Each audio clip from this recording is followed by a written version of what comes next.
One thing you're going to find in Illustrator is that there are 4 billion ways to color something, and you can access colors literally from all over and every direction in the application. So I'm going to cover the most common ones that you'll use. First of all, when you select an object, and of course you have to select something in Illustrator or you won't color anything. Let me go ahead and demonstrate that to you. I'll deselect this object and I'll just click on some colors. Nothing's going to happen. So I'm going to select the star, and I have my swatches panel open. All I have to do is click on a color or a pattern or a gradient, and I fill that star in with that color. If you don't see the swatches panel or any of the panels I'm working with, you can always find them under the window menu. So if you accidentally get rid of swatches, just go to Window and pull out swatches again. We also have the color panel. The color panel works hand in hand with swatches. So let's say that I want to give this a blue fill, but not this blue. I want to modify it myself. I can use these sliders now to change how that color is going to be represented in my shape. I can also go to this drop down menu and choose whether I want to work in grayscale, RGB, which is red, green, and blue, HSB, which is hue, saturation, or brightness, CMYK, which is cyan, magenta, yellow, or black, or web safe RGB, which gives me a limited palette, but the colors are guaranteed to look great on the web. I usually ignore that.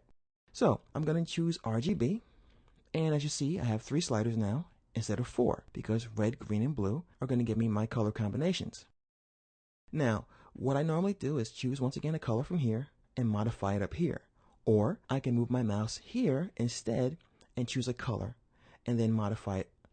I can also click here to choose white or black, or here to get rid of the fill altogether.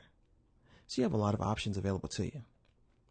I also have the ability to put a gradient in my shape or anything that I draw. So I would normally start off with a standard gradient, and then I would drag a color onto these stops. Don't worry though, I talk more about how to make gradients in depth in its own lesson. So that's a gradient. And if that weren't enough, folks, I can also click here or double click to open up the color picker. Of course, depending on whether you're on a Macintosh computer or a Windows PC, your color picker may look different. So I can play around and move my mouse in this gigantic color field, and I can go to this color slider bar here, and I can choose the colors this way as well.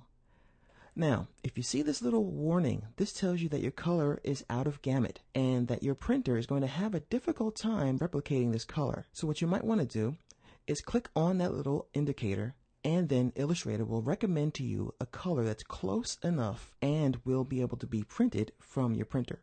So I can also choose to enter my own parameters here based on what a client wants.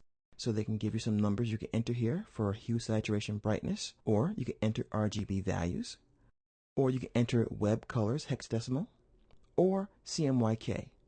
And if that weren't enough, can you believe it? It's like one of those commercials, but wait, there's more.